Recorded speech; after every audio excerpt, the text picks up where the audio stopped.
Good morning, and welcome to the Unitarian Universalist Community of the Mountains. Whether you are here with us in person or you're online via Zoom, we are so happy that you're here. Today, we celebrate all that is budding and blossoming in both our individual and collective heart. To make the most of our time together, we kindly ask that you take a moment now to silence your cell phones. So if you have any device that needs silencing, please do that now. And an invitation for us to really be more present with each other with one less distraction. Here, here, here. Is this on? It is. Here, each Sunday, we renew our commitment to remember In our commitment to be in right relationship with the descendants of this area's indigenous people, we place a small basket of black oak acorns on our altar each week. we do this every Sunday to remind ourselves to pay attention, to learn, to remember that the effects of history continue to live in people's lives and bodies, including our own. And why acorns? Because acorns were a vital source of substance for the Nisenan, and because the oak trees carry the effects of history in their bodies too. In doing so, we acknowledge the Nisenan people are still here among us today, though nearly invisible after generations of erasure and exclusion from California's history. Still here, and understandably cautious about being seen. May we see what the Nisenan want us to see. We understand we are on Nisenan land that was never ceded, and the original tribal families have yet to recover from the genocide of their people. Beth Caro likes to point out that quote unquote ceded is spelled Ceded, meaning never give up. It's important to know that the land was taken and that genocide is the accurate word. As residents or visitors in Nisenan land, we support the Nevada City Rancheria Nisenan tribe in efforts to stabilize their people, as well as the campaign to restore tribal sovereignty through federal recognition. May we offer our support with respect and with care, with commitment, hope, and humility, and most of all, with love.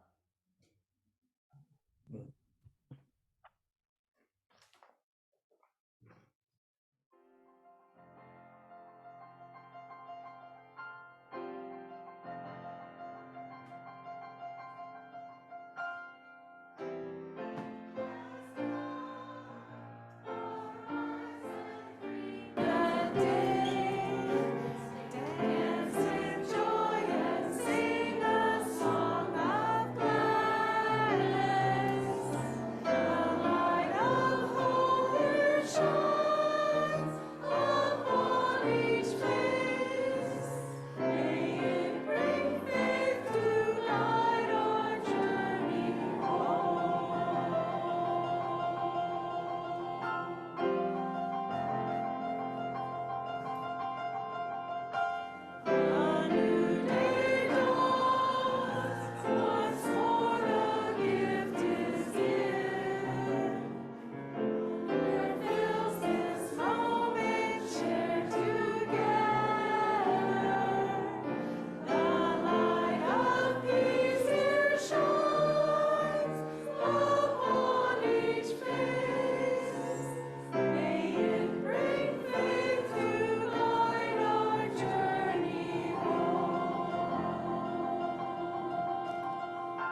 I am the Reverend Janet Ani, the sabbatical minister holding the place of Reverend Kevin Tarsa for this Unitarian Universalist community of the mountains in Grass Valley, California.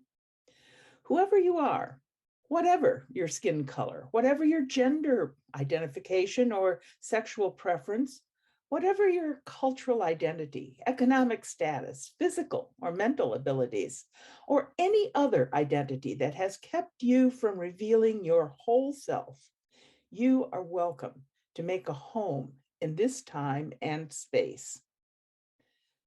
In solidarity with the indigenous peoples across the United States, I acknowledge the land on which I make my home is the home of the Monacan Indian Nation, one of the few Native American groups still residing in their ancestral homeland of 10,000 years.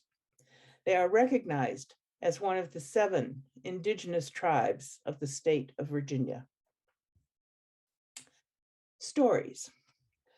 Stories don't need to have happened in order to be true. We don't know what happened in ancient Egypt when a people were led to freedom.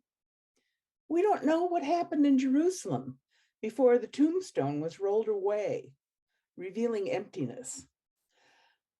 What we know is that somehow in our hearts and souls, resurrection is real. Not that of the body, but of the spirit, a spirit renewed, even reborn in the midst of our lives and our living. We know that there is a difficult hope, a faith, that through whatever grief or concern we are feeling, there is also a growing sense of grace and gratitude, of joy and thanksgiving, in the mysterious and abiding astonishment of being human in an ever-renewing planet. We know this because we see the flowers returning. As we gather this morning, let us begin with the words of Reverend Dr. Norbert Capek, the creator of the Unitarian Universalist Flower Communion. We come in a variety of colors, shapes, and sizes. Some of us grow in bunches. Some of us grow alone. Some of us are cupped inward, and some of us spread ourselves out wide. Some of us are old and dried and tougher than we appear. Some of us are still in the bud. Some of us grow low to the ground, and some of us stretch toward the sun. Some of us feel like weeds sometimes. Some of us carry seeds sometimes. Some of us are prickly sometimes. Some of us smell. And all of us are beautiful. What a bouquet of people we are.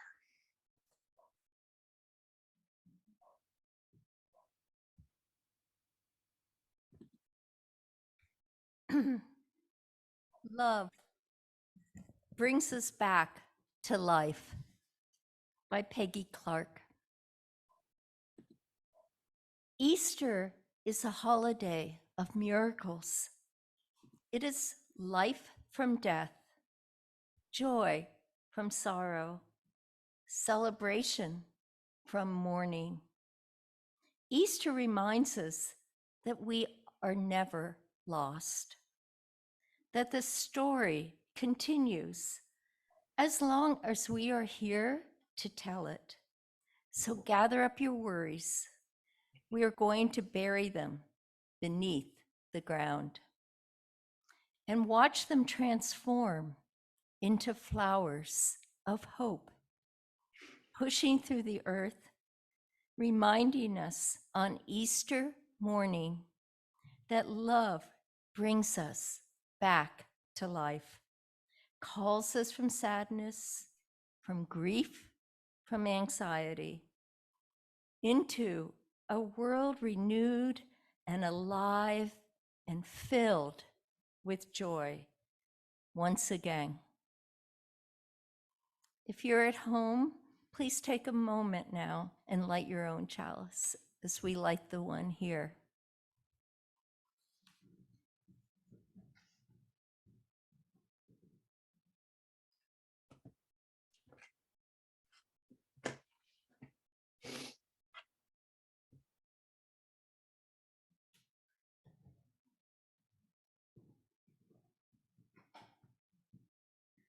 Ferdinand the Bull.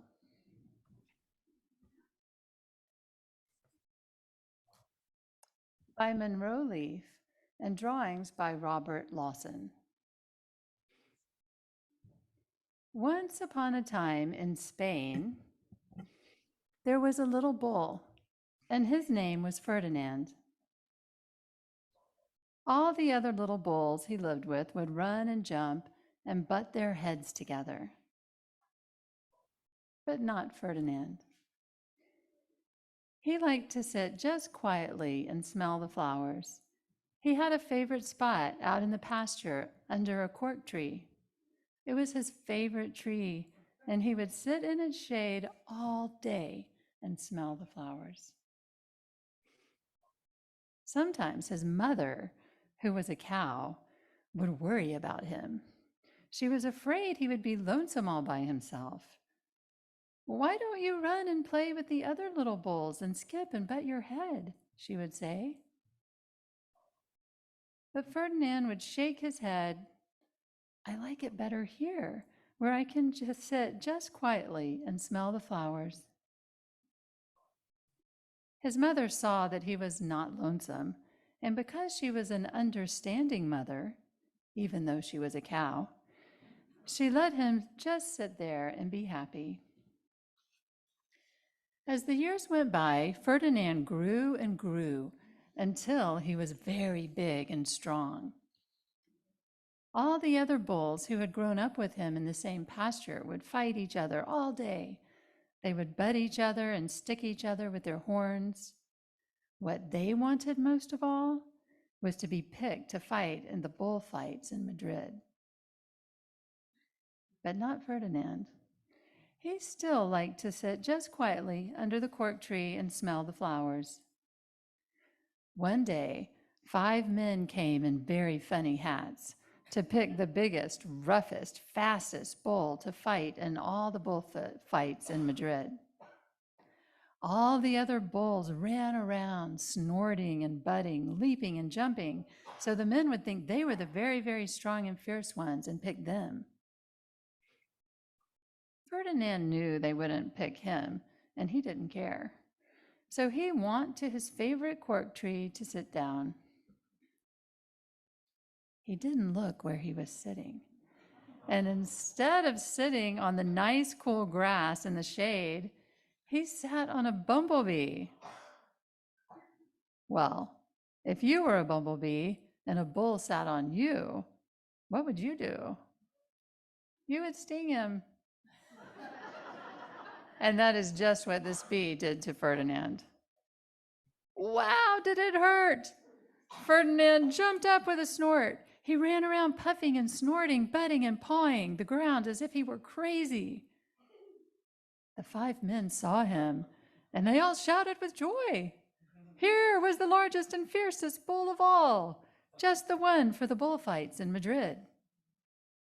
So they took him away for the bullfight day in a cart.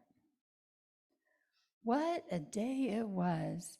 Flags were flying, bands were playing, and all the lovely ladies had flowers in their hair. They had a parade into the bull ring. First came the banderillos with long, sharp pins with ribbons on them to stick in the bull and make him mad. Next came the picadores, who rode skinny horses, and they had long spears to stick in the bull and make him madder. Then came the matador, the proudest of all. He thought he was very handsome and bowed to the ladies. He had a red cape and a sword and was supposed to stick the bull last of all. Then came the bull. And you know who that was, don't you? Ferdinand. They called him Ferdinand the Fierce, and all of the banderillos were afraid of him, and the picadores were afraid of him, and the matador was scared stiff. Ferdinand ran to the middle of the ring, and everyone shouted and clapped because they thought he was going to fight fiercely and butt and snort and stick his horns around. But not Ferdinand. when he got to the middle of the ring, he saw the flowers and all the lovely ladies' hair, and he just sat down quietly and smelled. He wouldn't fight and be fierce no matter what they did. He just sat and smelled.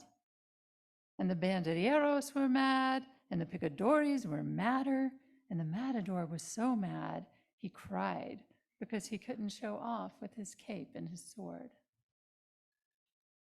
So they had to take Ferdinand back home. And for all I know, he is sitting there still.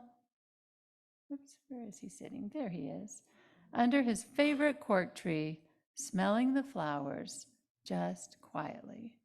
He is very happy.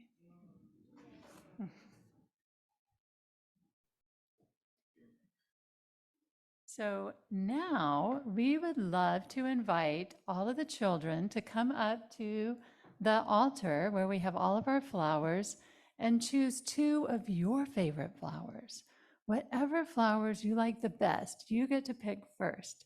So when the children they're ready, please come up here. You can come with your parent or you can come by yourself, either way, and pick 2 flowers, one for you and one for a friend.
And now I invite us all to sing the children on their way up to Kids Connection, if they so choose to go.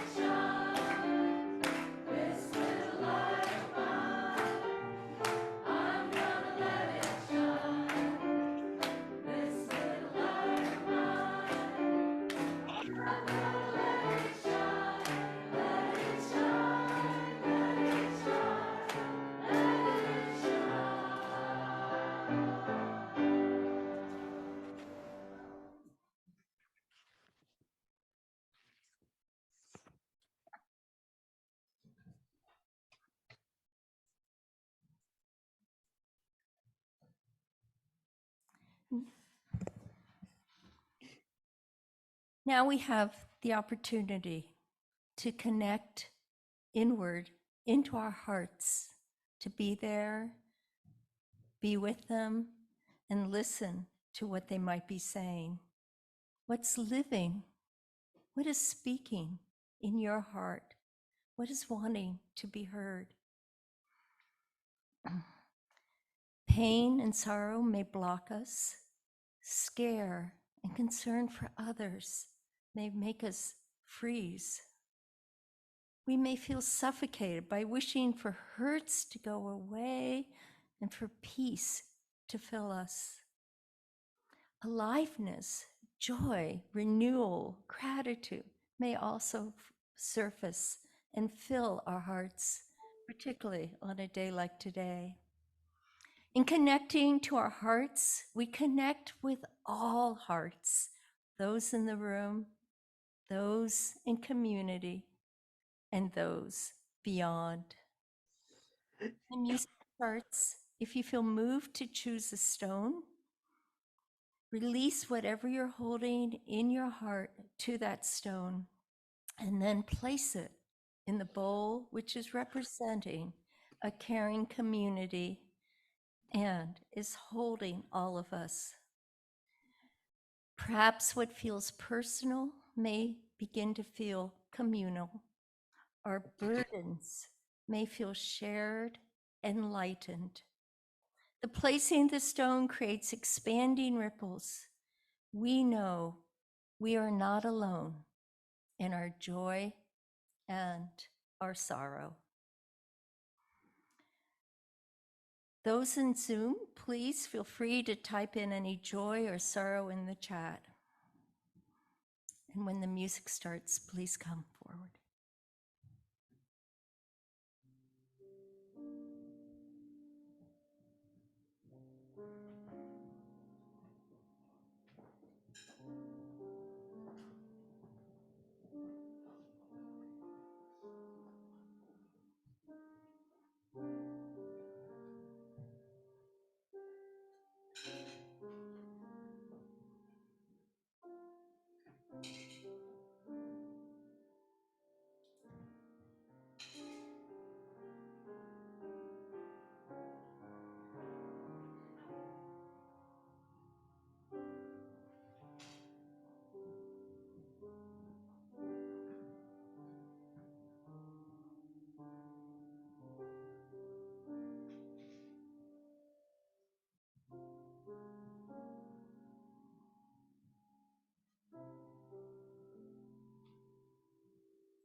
We place these last pebbles for all the spoken and unspoken joys and sorrows still in our hearts.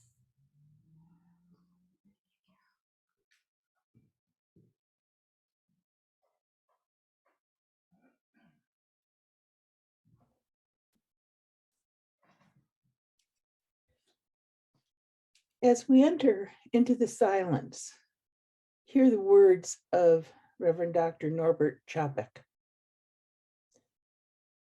In the name of Providence, which implants in the seed the future of the tree and in the hearts of people, the longing for people living in human love. In the name of the highest, in whom we move and who makes the mother and father, the brother and sister what they are, in the name of sages and great religious leaders who sacrifice their lives to hasten the coming of peace and justice, let us renew our resolution, sincerely, to be real kindred, regardless of any kind of bar which estranges one from another. In this holy resolution, may we be strengthened, knowing that we are God's family, that one spirit, the spirit of love, unites us. And may we endeavor for a more perfect and a more joyful life. Amen. And blessed be.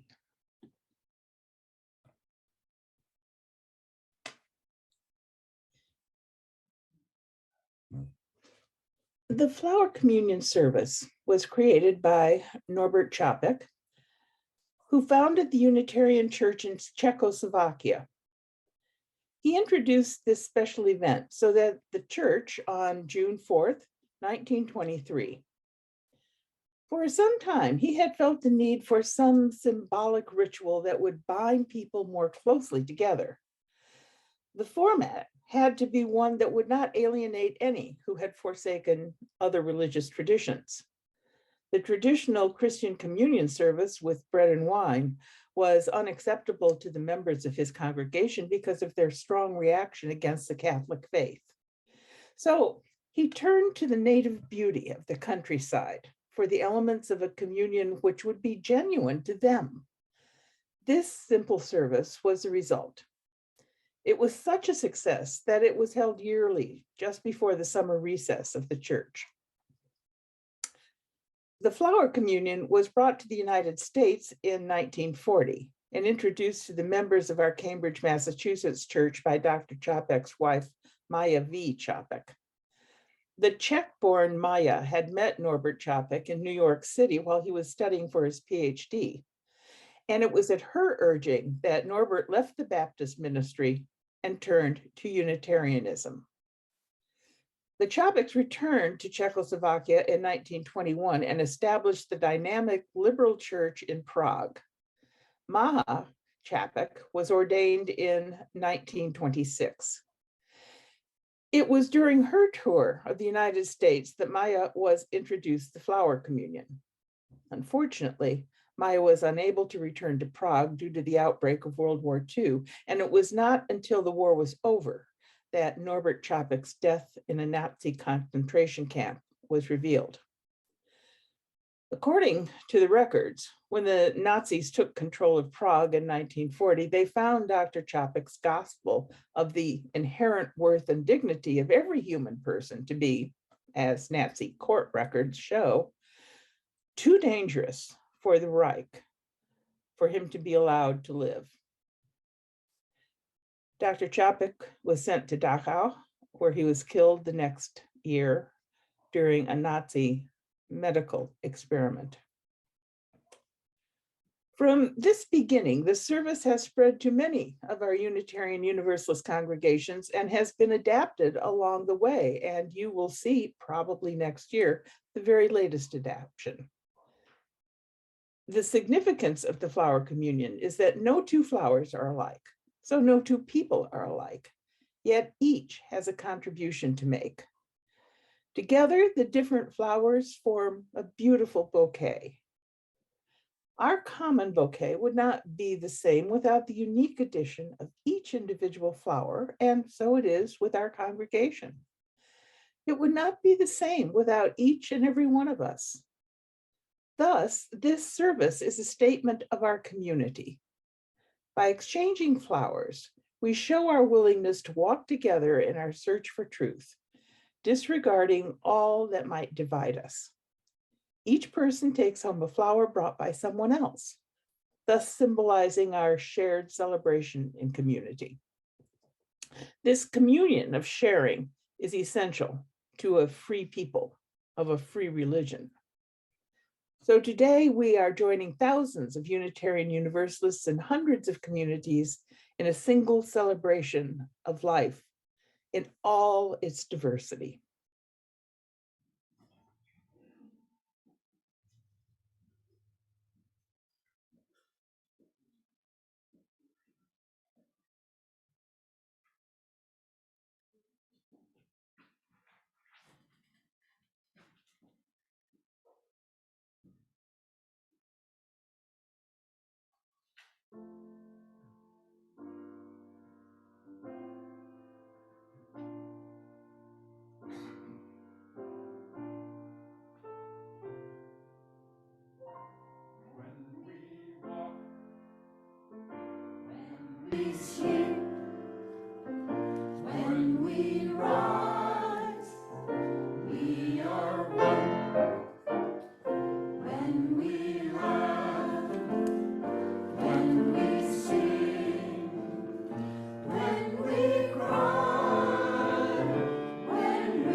Stories can be true, whether they happened or not.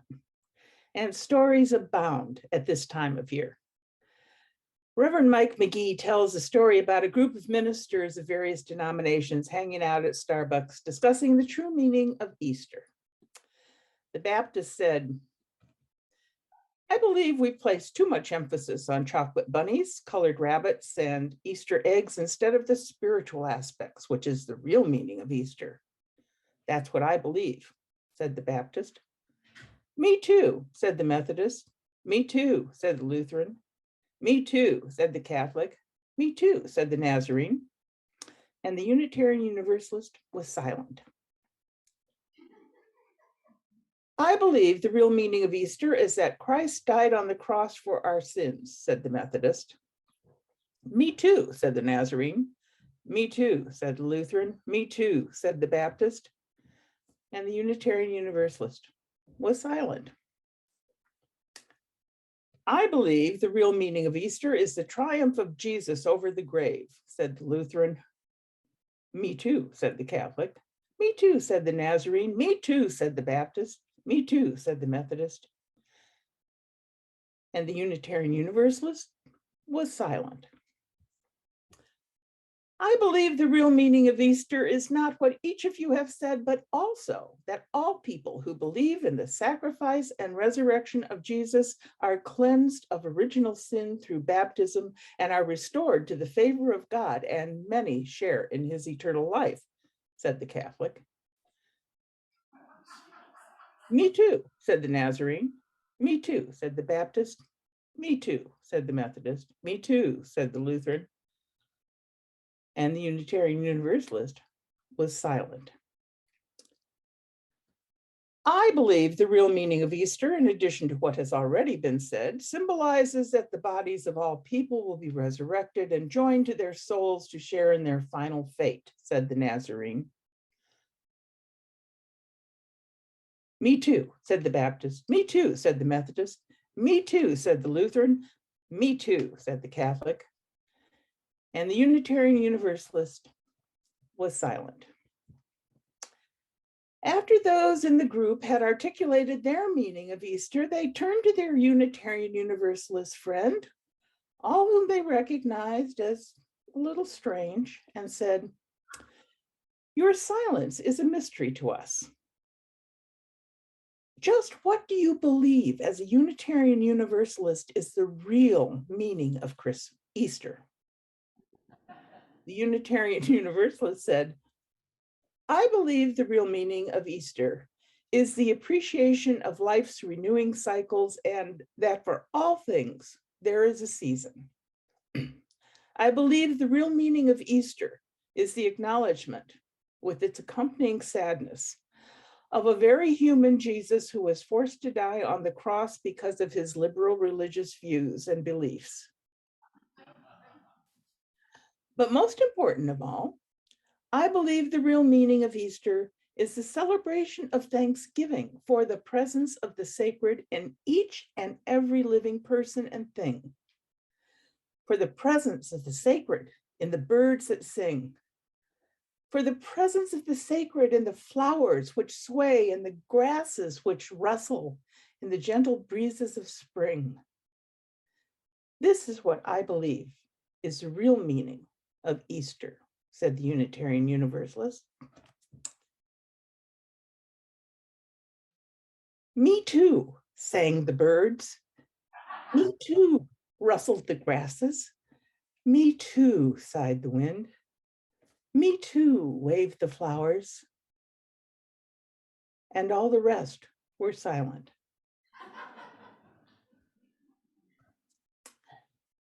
The Easter story is always a tough sell for Unitarian Universalists.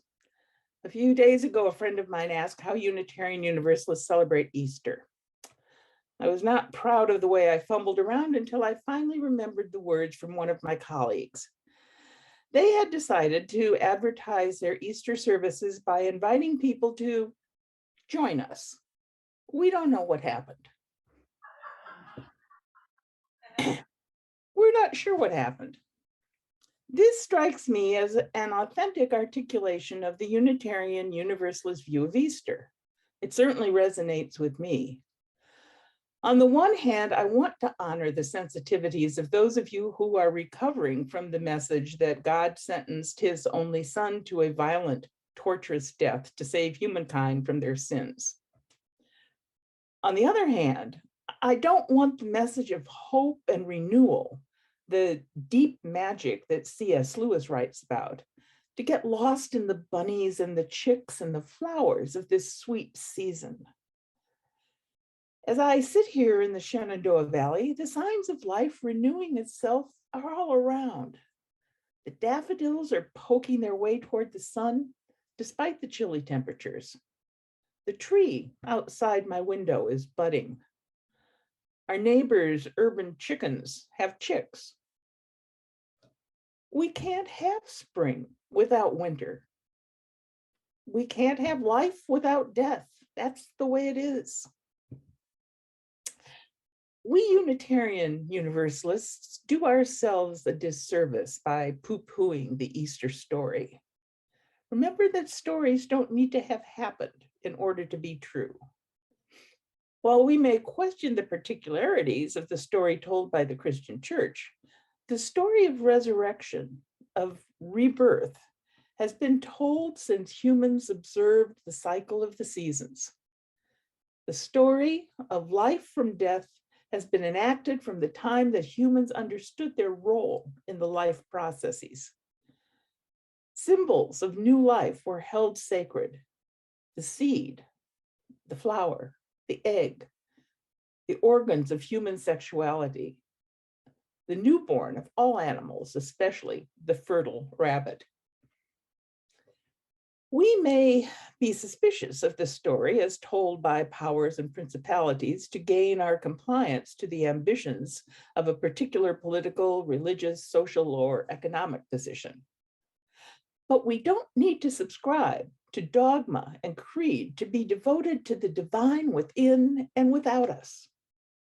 No, we don't know what happened at that empty tomb, but we know what it's like to lose someone who has grown profoundly into our own lives, someone who seems as much a part of our living as our own breathing, whose presence lives in our souls.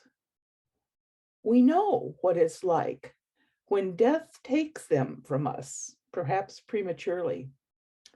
And the empty place now in our souls is much like an empty tomb. If you can't think about a woman or women called Mary, think about someone you know who has recently experienced the death of a loved one. And feel the confusion, the wrenching pain, and the overwhelming desire to deny the loss, to see that person just one more time. We don't know what happened in that room where followers gathered after the betrayal and the murder. But we do know what it's like to feel sorrow and loss, despair, grief. We know the waves of tears and the thoughts of the past that flow through us. We have had the experience of beginning to fill the emptiness with stories and memories. Stories and memories that begin to shore us up again with a different presence that will live with us for all of our lives. If you can't think about Simon Peter or Thomas, if you can't think about disciples, think about the people who attend our memorial services. Think on those who have suffered and suffer still from the COVID-19 pandemic. Think on the families and friends of the victims of institutionally sanctioned murder, the families and friends of the victims of violence. Think on that space where living beings, both animals and people, each in their own way, gather to remember and celebrate the life of the one who has died. We don't know what happened on that road to the village of Emmaus.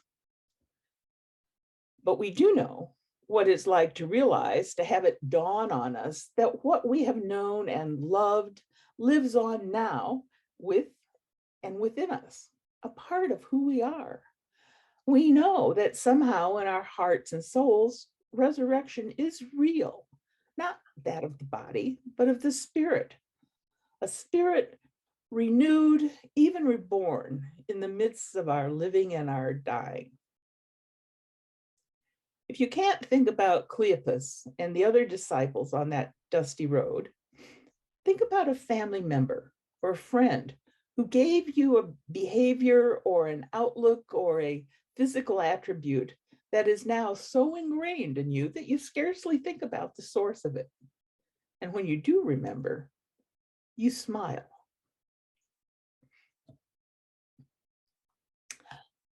We don't know what happened on a hillside outside a city half a world away from us several centuries ago. But we do know what it's like when someone appears with a message offering hope. When someone appears across our television screens, on our social media, in our newspapers and magazines, who inspire us with new ways of living, which touch our hearts and lift our spirits in anticipation.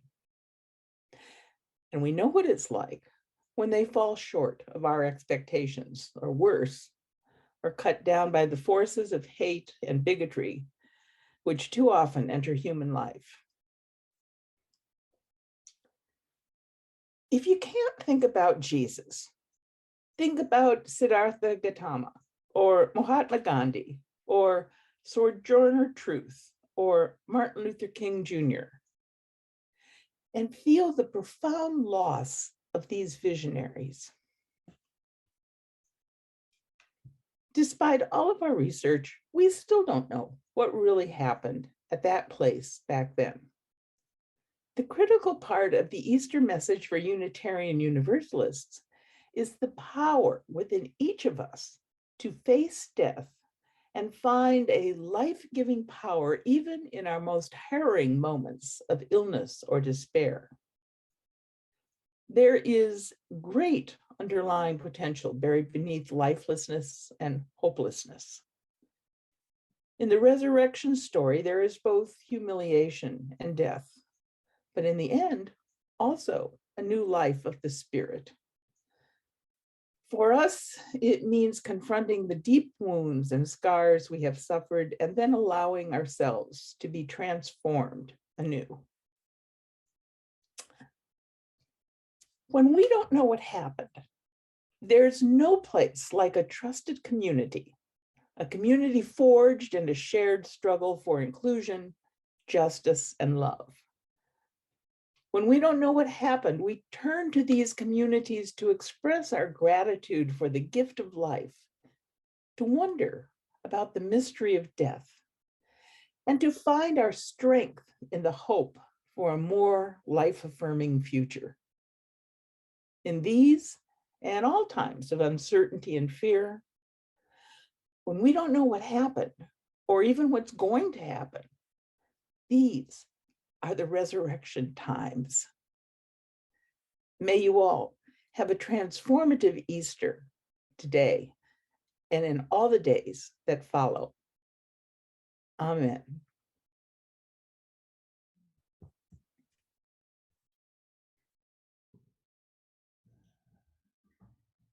And now we welcome Gail Schultz, Treasurer of the Board of UUCM.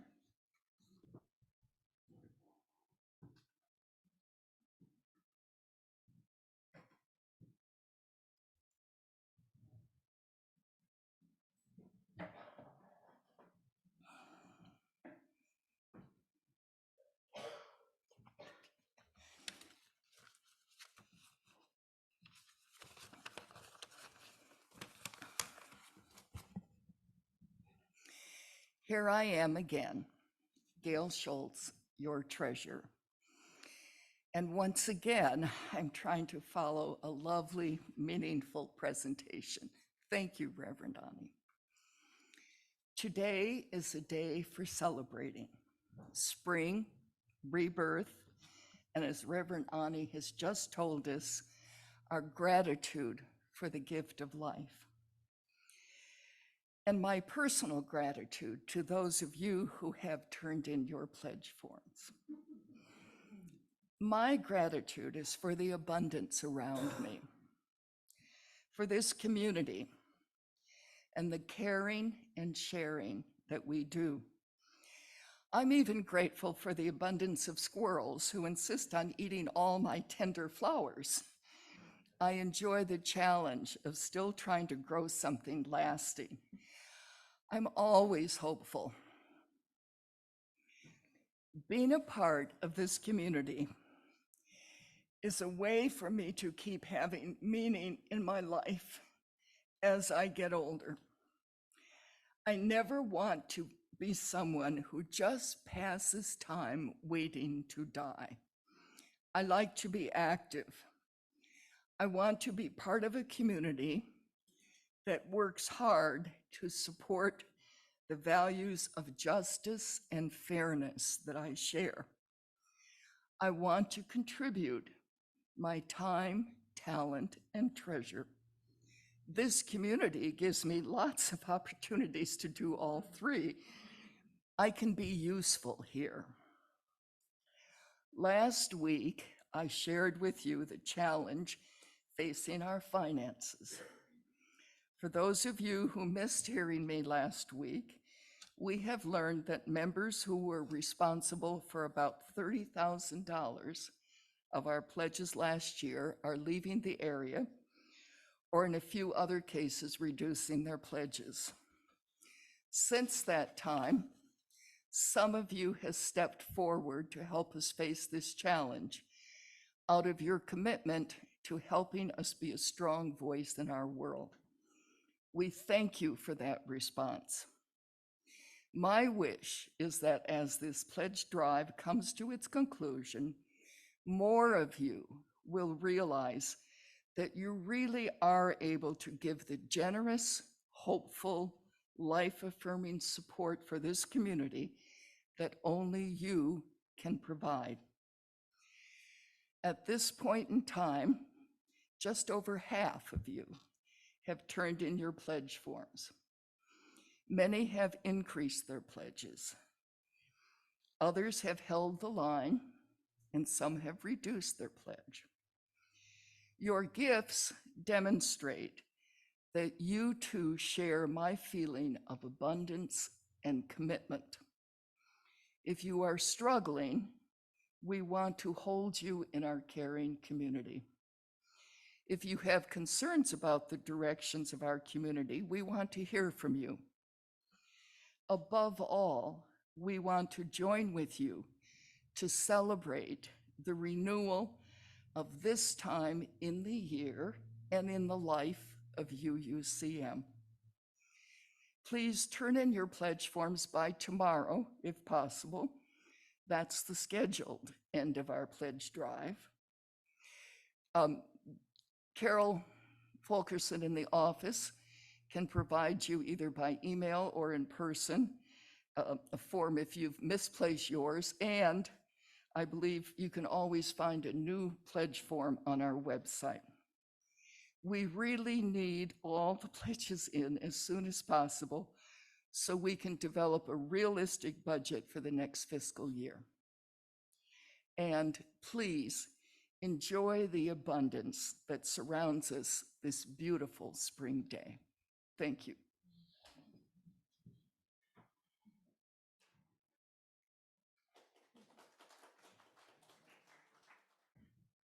And now it's time for our offering. 25% of our offering this month will support Citizens for Choice, whose mission is to inform and educate citizens of Nevada County about their reproductive lives and health and provide access to the affordable care they need. Citizens for Choice provides compassionate, confidential, non-judgmental reproductive health care services for all people through the clinic in Grass Valley. Your giving is vital to our ability to sustain the work of our community.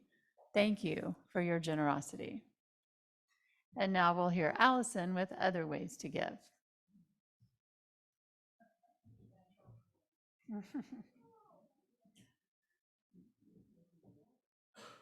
Your generosity remains essential to our ability to sustain the work of our community.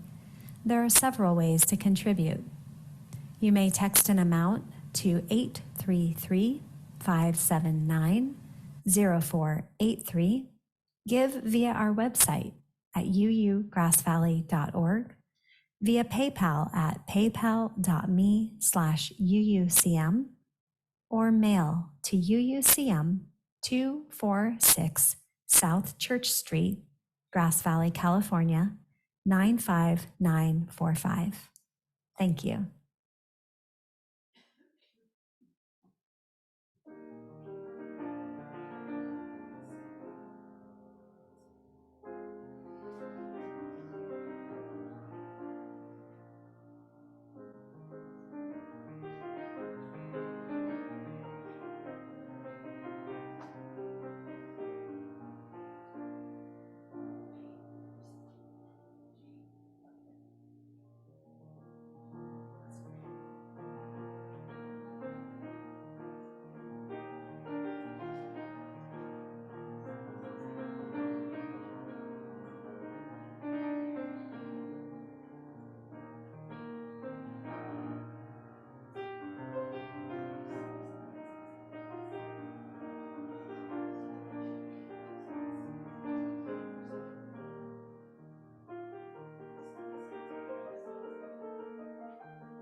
Thank you so much for your generosity. We dedicate this offering to the inherent worth and dignity of every person and their right to choose what is best for them.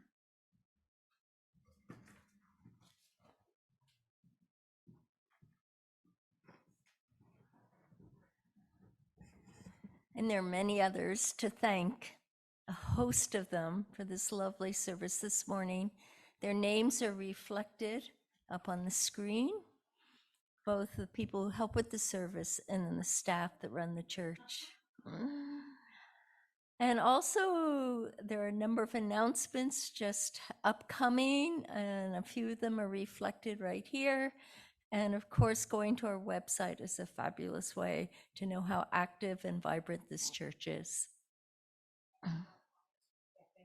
Oh, and the choir. Oh my gosh, it was beautiful. Just thank you.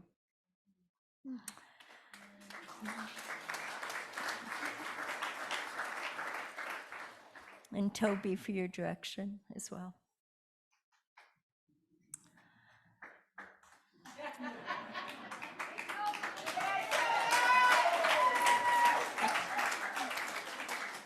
So please rise in body or spirit and join us for song number 269.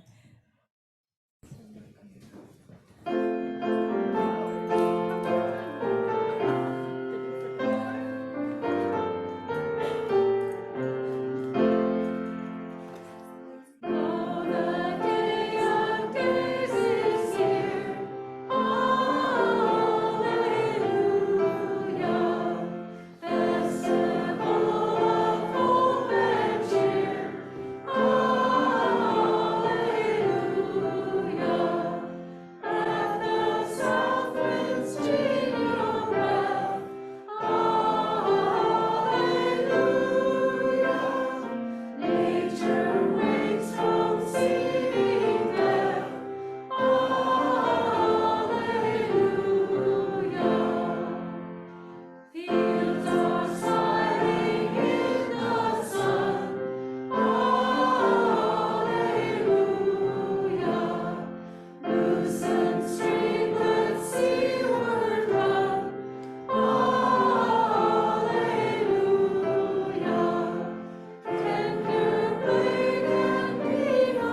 remember to come forward and take a flower or 2 or 3 or 6 to your neighbors, to your family, to your friends, as a symbol and celebration of the renewal of life.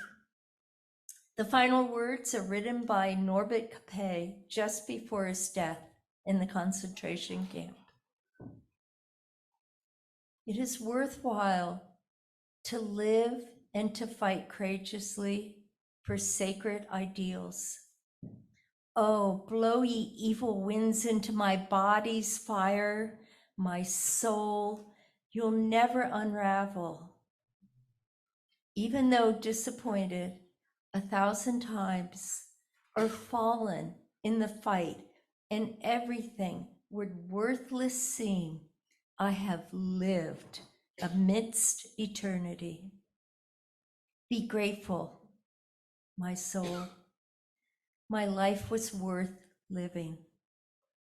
He who pressed from all sides, but remained victorious in spirit, is welcomed into the choir of heroes.